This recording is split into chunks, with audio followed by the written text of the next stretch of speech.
It's Wednesday, April 20th, 2022. I'm Joshua Claycamp, and this is The Observer, a Kamloops Christian's reflection upon the news from a biblical perspective in order to help Christians to understand how we need to think and feel about current events. As tragic as war is in the course of human civilization, one of the things that war helps us to see is what a nation's true values and true ideals are. Just reflecting upon war and what it has brought about over the last 100 years, we see that it has exposed certain ideals, certain commitments to freedom and liberty. We have seen nations willing to fight and die and even risk potential annihilation for the sake of certain causes. Some of these causes are noble, some of these causes are ignoble. When we consider events in Eastern Europe, with the invasion of Ukraine by Russia, one of the things that we're beginning to see is that the values and the ideals that are at play in this war between these two competing powers are laid bare and exposed before our eyes for our very consideration. Just reflecting back on history, one of the things that we see when it comes to conquest and combat is that when your back is up against the wall, what it is you value and what is most important to you becomes very apparent for all to see. After the D-Day landings on Normandy on June 6, 1944, it became very obvious to the German High Command that they simply could not contain the Allies' beachhead. And so after a German counterattack near Caen failed on July 1st, the top German commander on that front, Field Marshal Gerd von Rundstedt, phoned Berlin to report the debacle to the Army Chief of Staff, Wilhelm Keitel, who then asked him, "Well, what shall we do?" To which von Rundstedt famously replied, "Make peace, you fools! What else can you do?" In this moment, the German High Command, under the leadership of the Führer, Adolf Hitler, had a decision to make. Would they sue for peace? Would they pursue some sort of an armistice or a ceasefire? Would they begin the process of negotiating a cessation of hostilities with the Allied powers? Or would they double down?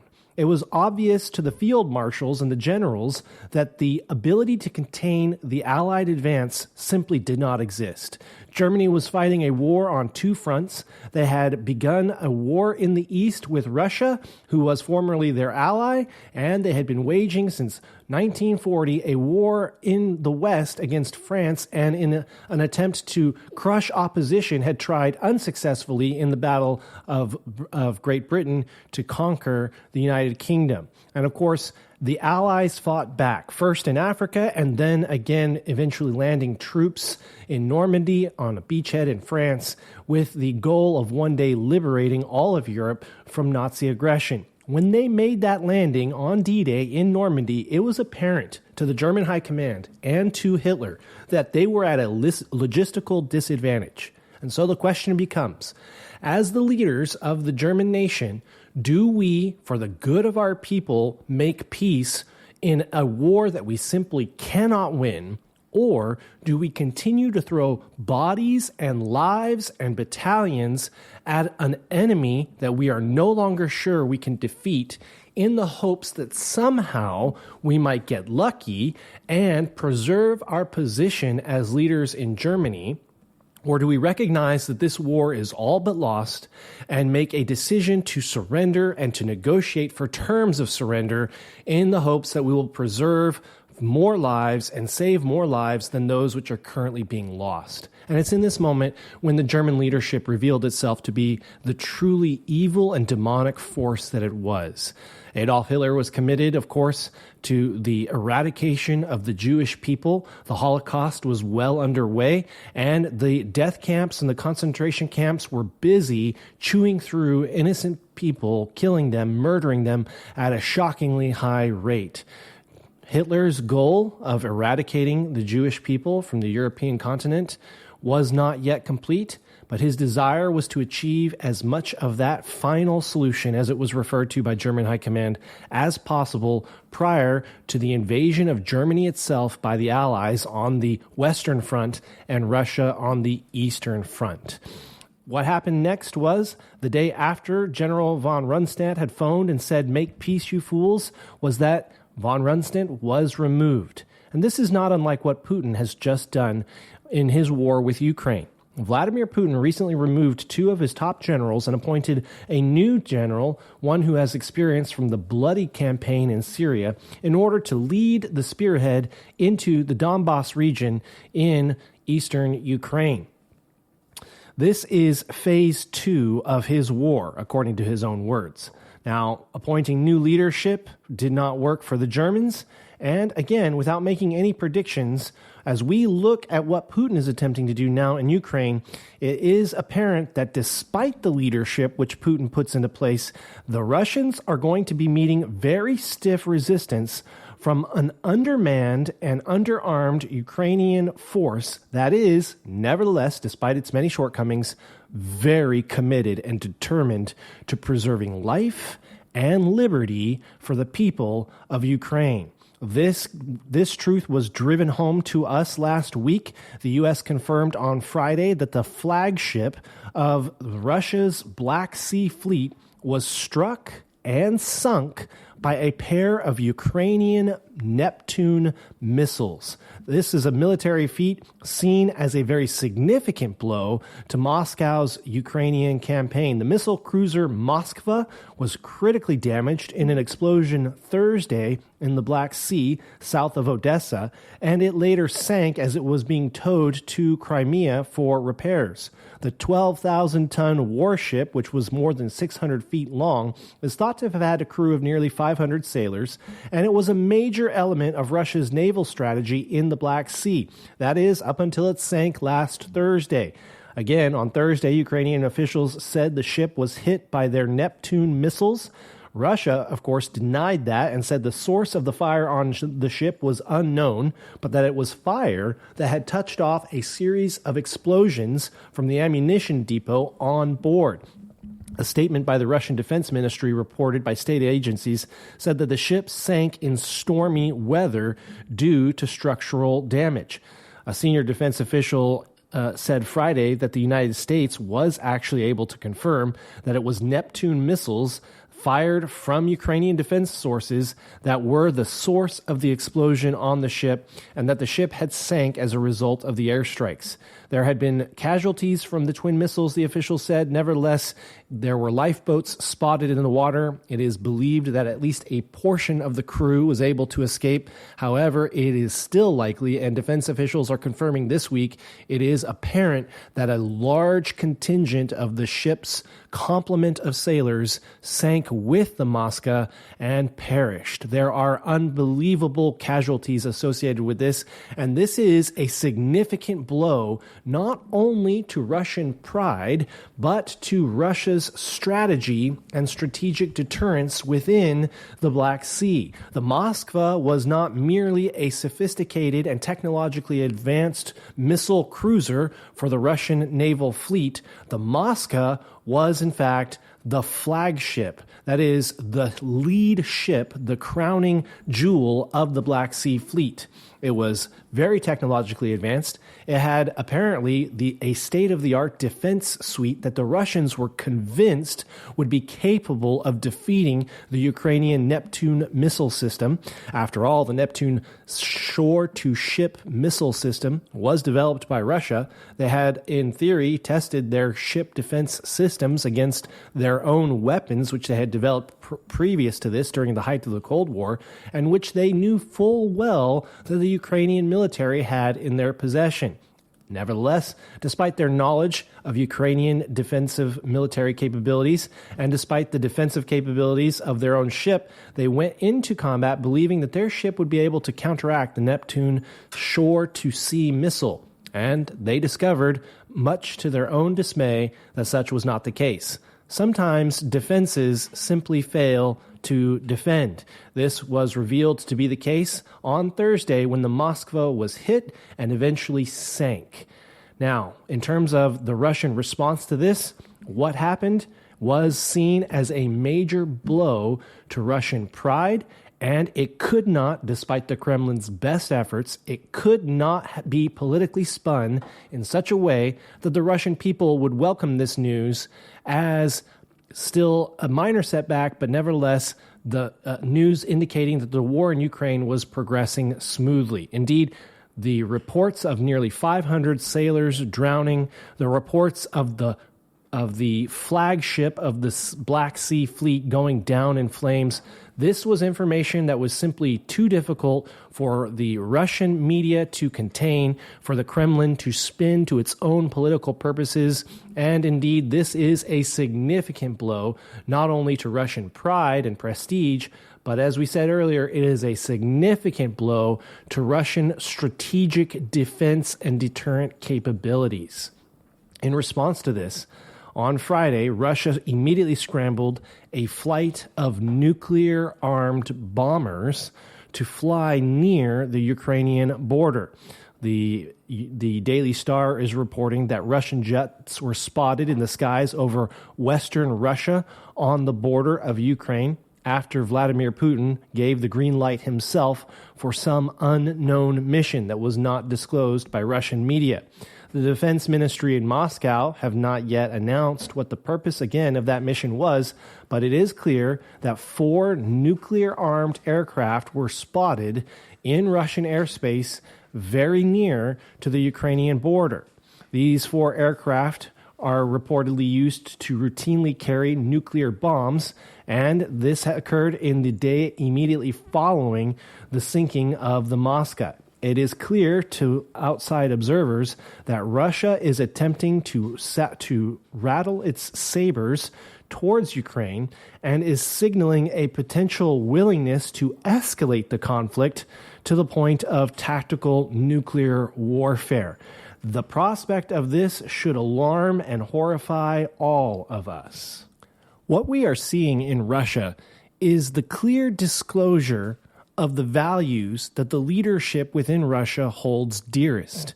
It is apparent that Vladimir Putin initiated this war into Ukraine on behalf of what he considers to be Russian glory and most likely his own legacy as the leader and president of Russia in the aftermath of the Cold War. Vladimir Putin has demonstrated a willingness, time and again, to engage in open war and to commit unbelievable atrocities and to shed blood for the sake of achieving his own goals. As he looks at the near abroad, as it's referred to within Russian geopolitical thinking, he sees the loss of Ukraine at the end of the Cold War as a blow to Russian preeminence, Russian glory. He sees it as a catastrophic mistake for what he considers to be the greatness of Russia.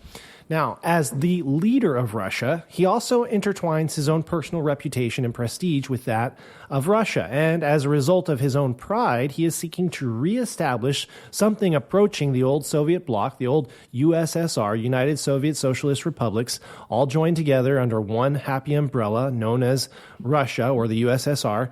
He's seeking to reassert or reestablish some form of that kind of coalition.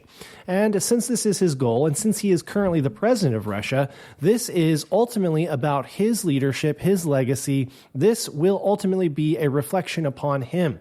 And as he is faced with what can only be understood as a stunning defeat in terms of strategic deterrence with the loss of Moskva, the flagship of the Black Sea Fleet, how then will he respond? This is the question we're wrestling with. Will Vladimir Putin see this loss, and will he then understand that he is beginning to lose significant military assets on the battlefield, and will he then pursue a course of negotiated peace, sort of a form of agreement, diplomatic solution, or will he continue to press the war?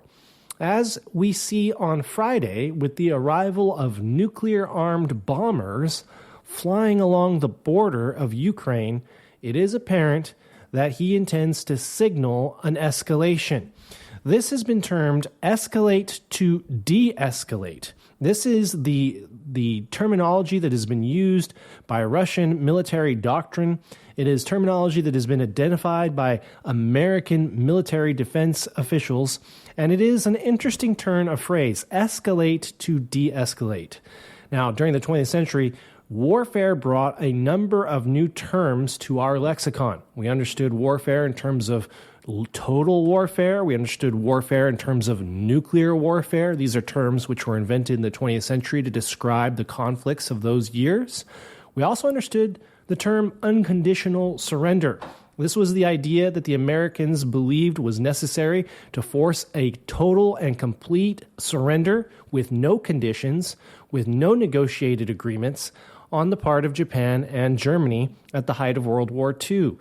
As we look at Russia's terminology, as we look at the way that they're describing their pursuit of this war in Ukraine, they are beginning to use terms within Russian media and within Russian geopolitical conversations that sound something like escalate to de-escalate. It has this veneer of peace to it, but when we step back and really evaluate the terminology, it becomes apparent that what we're really just talking about is absolute victory, total war.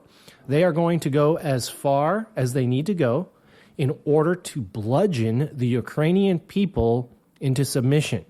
They may couch it in fancy terms. They may employ interesting euphemisms to describe the brutality and the horror of what they are doing. Nevertheless, what we're talking about is old-fashioned warfare. To escalate the conflict for the purposes of de-escalating the conflict is really just a fancy way, an interesting euphemism for saying we're going to go even harder, we're going to fight even more violently, we're going to employ even greater force to destroy and annihilate our enemies so that the remnants of them will be willing to surrender to us. This terminology, though new and interesting, ultimately doesn't signal anything new in terms of the history of warfare. And as we consider this terminology, we need to understand that as Christians, we're looking at something significant. The sinking of the Moskva on Thursday is one of those little linchpins of history, one of those little moments that gets reported on that captures people's attention for just a moment, but then is soon forgotten. And yet it might just be one of those little turning points in history in which the whole course of affairs shifted. What was considered to be a limited war in Ukraine, utilizing conventional military methods, is about to be escalated. How far, how fast, to what level remains to be seen. But it is apparent that Vladimir Putin is not intending to lose this war, even though he is losing major, significant military assets on the battlefield. As Christians, stepping back and looking at all of this, what are we to make of this? How are we to think of this? And ultimately, while we don't know what the outcome of this war in Ukraine will be, or the extent to which this conflict will escalate, we can still trust God regarding his sovereignty over the direction of world history. And trusting in God's sovereignty simply means for us as Christians believing God, hearing him and trusting him, and specifically what he says about his rule over the nations. We need to have a settled confidence and a peace in our hearts that this is true. Whatever may be happening in Ukraine, whatever may be happening right now in this conflict, it is not happening in such a way that it falls outside of the sovereign control of Almighty God. There are a few passages which we should consider. For example, Psalm 22. Kingship belongs to the Lord, and he rules over the nations. Or we could look at Psalm 66. God rules by his might forever, whose eyes keep watch on the nations. Let not the rebellious exalt themselves. And again, Psalm 75. For not from the east or from the west and not from the wilderness comes lifting up, but it is God who executes judgment, putting down one nation and lifting up another. Or the famous passage from Proverbs 21. The king's heart is a stream of water in the hand of the Lord, and he turns it wherever he will. We could go on and on and on, but the point is clear that God is in control of human history. This is never more apparent than whenever a Christian tourist stands on the hills outside of Rome looking down on that great and incredible city of millennia. This was a city that had ruled the known world for more than 5 centuries. Emperors had walked upon the streets of Rome. Armies had marched out from Rome and returned victorious. Laws had gone forth from Rome that governed many, many nations, and it was all under the sovereign and invisible providence of God, working out his own particular purposes in human history. And we see this most apparent in the birth of Christ. For indeed, it was in the year 4 BC that the Emperor Caesar Augustus issued his decree from Rome, from that ancient city that was, though no one may have recognized it at the time, ultimately under the control of sovereign God. It was from this city in 4 BC that we read in Luke chapter 2, beginning in verse 1, "In those days a decree went out from Caesar Augustus that all the world should be registered." This was the first registration when Quirinius was governor of Syria, and all went to be registered, each to his own town.